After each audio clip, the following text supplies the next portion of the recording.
fakta kitab yang sebenar-benarnya yang dapat kamu tanya dan kamu minta kitab itu.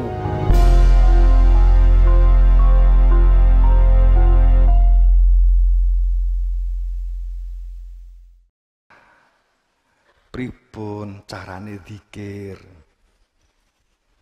Terus engko tak kei tulisan, maca Qul huwallahu ahad ping 60 duduk. Itu. Nek dikek ngono terus nih, jaran terus kan gitu. Jadi keberadaan Rasul itu tidak lain pasti membawa kepastian, inisiasi. Jika kamu tidak mau mengambil ahli zikir yang akan menjadikan kamu supaya mengenal Tuhanmu, sehingga kamu mengenal Tuhan tidak hanya nama-nama. Amit takhadhu min dunih, atau kamu mengambil sembahan-sembahan, menghamba selain Tuhan. Kamu menyembah sesuai dengan angan-angan dan akal pikiran kamu sendiri. Unjukkan hujahmu, kul hatu burhanakum.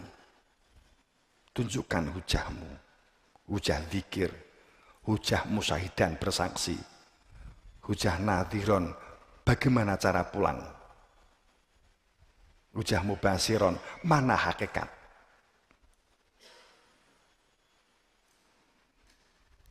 Keberadaan dia zat al-ghaib yang Allah namanya, zikir yang diturunkan Allah, hadza zikru man ma'iya wa zikru man qabli.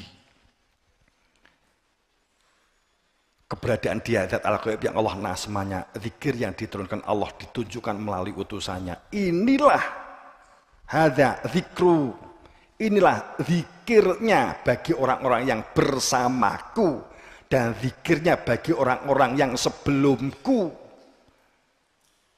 Setelah ditunjukkan keberadaan dia al-ghaibnya diri Tuhan, keberadaan dia zat al-ghaib, itulah zikirnya orang-orang yang bersamaku dan orang-orang yang sebelumku. Tapi kebanyakan manusia aktsaruhum la ya'lamun, tidak memiliki ilmu zikir. Fahum muridun, sehingga berpaling, sehingga bias, sehingga inkonstitusional kan gitu kan. Manakala inkonstitusional, manakala kosong hatinya, tidak ada orientasi hati karena tidak ada zikir. Wa malau bih min ilm, mereka tidak mempunyai sesuatu tentang ilmu yang menjadikan mengenal Tuhan, ilmu yang menjadikan mengenal hakikat, ilmu yang menjadikan tahu pintu pulang, kecuali hanya narasi hasil dari bacaan dan angan-angan, rekayasa pemikiran dan kesepakatan. Sungguh mereka sesungguhnya tidak mengikuti siapapun. Mereka tidak lain hanyalah mengikuti prasangka, sedang sesungguhnya prasangka itu tidak sedikit pun tidak berfaedah, sedikit pun terhadap kebenaran, tidak menyentuh kebenaran al-haq min rabbik. Maka saat membuat rekayasa kumpulan kaya apapun, ya melakukan tata kelola kehidupan menjadi sulit dan berat gitu. Ya dunubillah, berprasangka dengan Allah tanpa mengenal hakikat, maka prasangka jahiliyah. Di dalam ayat Imran 154 begitu. Di ayat tadi yang sebelumnya, jika tanpa ilmu maka hanya prasangka. Kan gitu.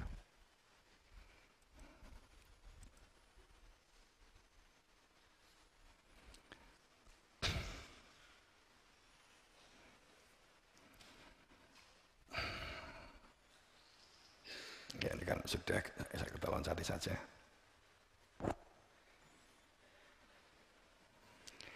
Sekiranya al-haq didasarkan atas hawa nafsu, keyakinan dan kepercayaan yang berangkat dari anggapan dan dari akal pikiran dan kepentingan, tanpa al-haq min rabbik, kehidupan menjadi dalam ketidakpastian dan ambigu, maka hidup dalam rekayasa-rekayasa dan berusaha membuat kesepakatan-kesepakatan, maka hidup itu jika tanpa zikir, maka dalam tafsir-tafsir dan kira-kira, maka siapapun menjadi apapun. Jika hati tanpa zikir, maka batin kosong atau hampa, tidak memiliki orientasi hidup. Hidup tidak memiliki orientasi tatanan, maka kehidupan berdunianya muskil dapat mewujudkan tatanan toto titi tentrem, toto karto, toto raharjo, baldatun toibatun warabun ghafur. Karena kalimat baldatun toibatun warabun ghafur sendiri berkaitan dengan kalimat toib itu, baldat itu berkaitan dengan zikir itu sendiri.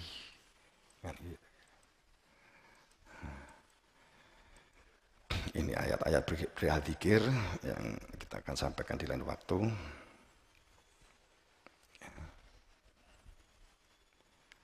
Inna fathahna laka fathan mubina. Ini ayat ini kan sangat jelas banget.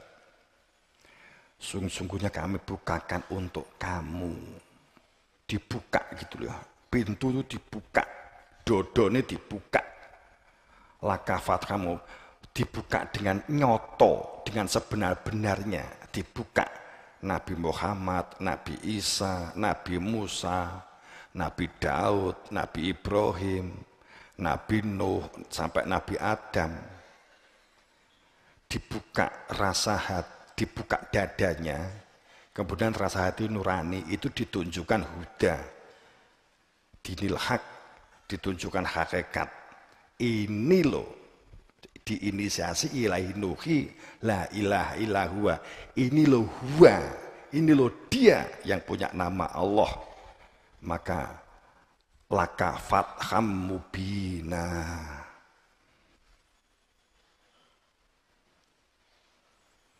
Hati nurani menjadi berfungsi, garudone bintang di tengah, hanya jika makrifat ada yang menunjukkan keberadaan bintang. Sehingga ketuhanan yang Maha Esa, sehingga perilakunya menjadi perilaku orang-orang yang mengenal Tuhan. Dan itu akan menjadi pusat titik punjer orientasi hidup.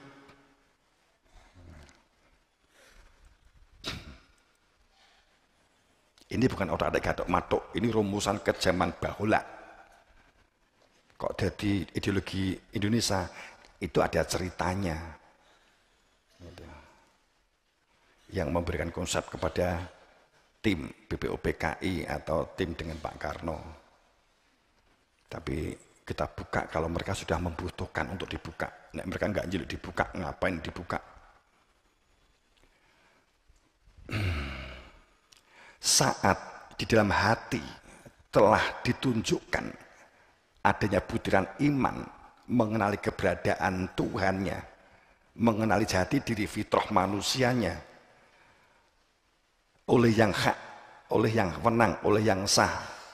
Liyaghfiralakallah, saya lihat sekali ayatnya, sehingga Allah akan menumpahkan, memberikan ampunan terhadap dosa-dosa yang dilakukan dan menyempurnakan nikmat dunia dengan iman. Kita itu sesungguhnya apapun yang kita lakukan kan untuk supaya tentrem toh. Supaya tentram.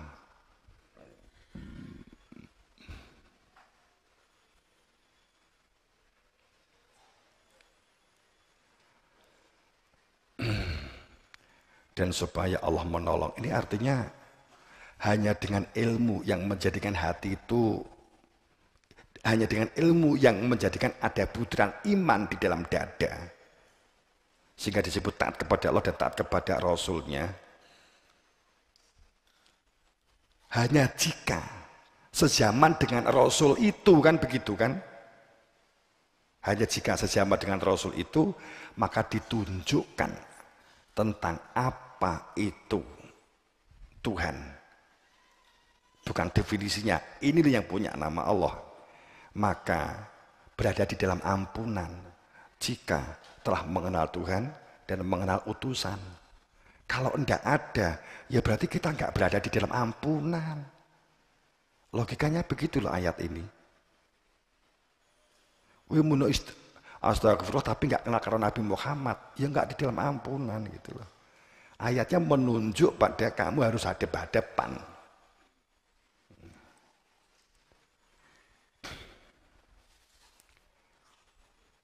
Sungguh kami mengutus para utusan itu Saidan Umubasyiran wa Nadhiran. Tadi sudah. Ini ayat Fat tadi kan juga sudah. Kemudian ini solusinya. Ayatnya nek iki gak ditempuh piye? Perintah untuk inaladzi yubayyunaka sebagai wujud wa'dallah. Ayat ini jika diulang dari depan sekilas begitu saja.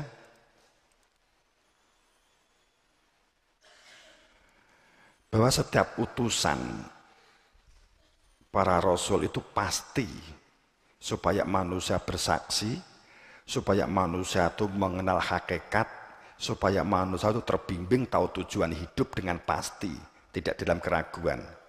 Dan supaya manusia itu dalam iman dengan Allah dan iman kepada Rasul. Kan itu ini ayatnya. Kemudian dijawab di dalam ayat 10-nya. Innaladzi yubayyunaka maka baiat. Baiat di sini ikatan janji bukan untuk membunuh orang lain. Bukan ikatan janji untuk ngelok ke orang lain. Bukan ikatan janji untuk semuji. Bukan janji untuk kembluhur. Bukan janji untuk membela Islam. Bukan ini yang dimaksud. Ini berkaitan di ayat-ayat sebelumnya. Bersaksi atas mengadanya Tuhan, bersaksi atas mengadanya jati diri fitrah manusia, supaya dan berada di dalam hakikat, dan terbimbing terarah mengetahui hidup untuk apa hidup, tujuan hidup. Maka yubayyunaka inama yubayyunallah, mutlak berbaiat, ditunjukkan keberadaan Tuhanmu. Maka mereka inilah yang di dalam rengkuhan Allah.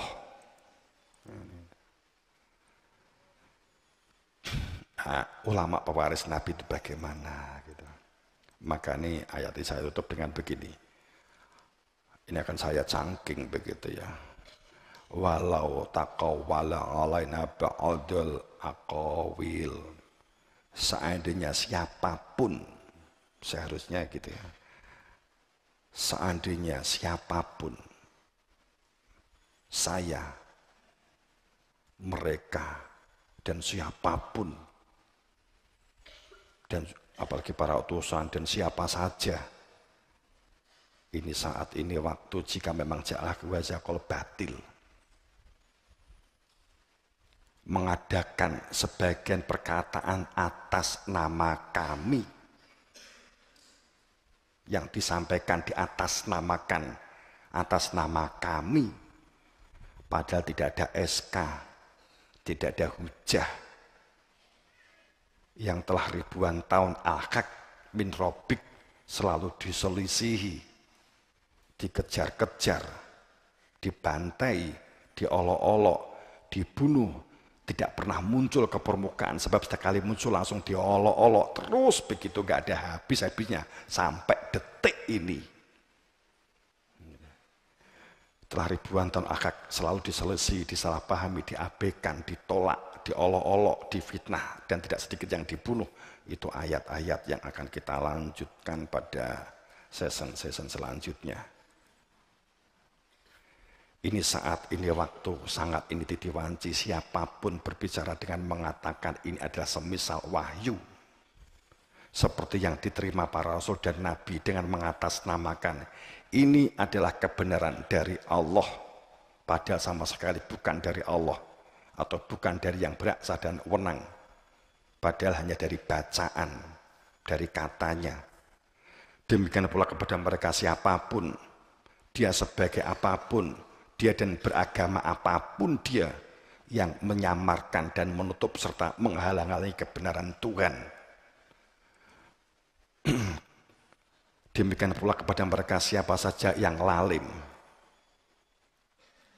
yang suka merusak, yang batil, yang jahil, yang merasa cukup dengan pengetahuan yang ada pada diri mereka, dan merasa yang paling benar, serta mereka sombong, arogan terhadap ayat-ayat Tuhan, tanda-tanda keberadaan Tuhan. Yang dimaksud ayat itu sesungguhnya supaya orang itu tergiring mengenal Tuhan, itu disebut ayat. Kemudian berperilaku semuji, gemeluhur, dan arogan. Demikian pula kepada mereka yang fanatik, mereka yang kultus, berbangga-bangga pada keturunan, kelompok, dan golongan, sampai berperilaku kaku, beku, dan keras hatinya, sombong dan arogan yang dijalankan. Demikian pula kepada mereka yang suka membuat kerusakan, pembenci, memusuhi, suka membuat fitnah dan mengolok-ngolok kebenaran Tuhan, kebenaran Rasul, kebenaran kewasitoan, wabtahu ilil wasilah, kebenaran al-haq min rabbik. Maka ini waktu ini sangat ini titiwanci, sangat sirat lerep sirno musno luluh lantak tumpes tapis, dan ini sangat ini sopo salah ora bisa obah, sopo musuh rubuh, sopo wani ngemasi, lampah lumpuh laku luluh lelaku letuh, tumpes tapis. La akhadna minhu bil yamin. Siapa yang berbicara bagai kebenaran padahal bukan kebenaran, ini saya benar-benar kami pegang dia pada tangan kanannya, dan kemudian benar-benar kami potong urat tali jantungnya.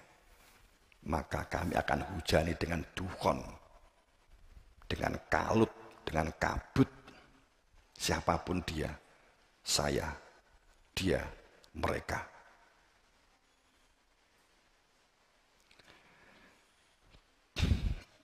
Amin. Ya terus terang gitu, titik gregeten kalau ya diserang habis-habisan.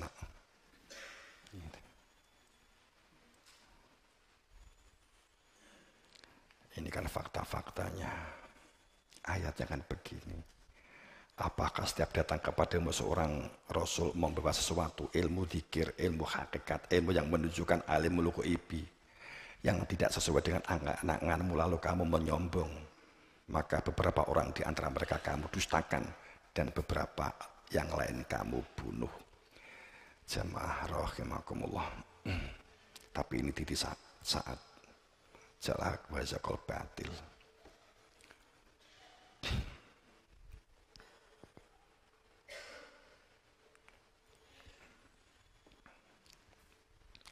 Saya nggak bisa cerita detail, saya beberapa waktu ngalami hal-hal yang tapi saya nggak perlu kan. Nah, diceritanya kan kayak orang gak terima begitu ya.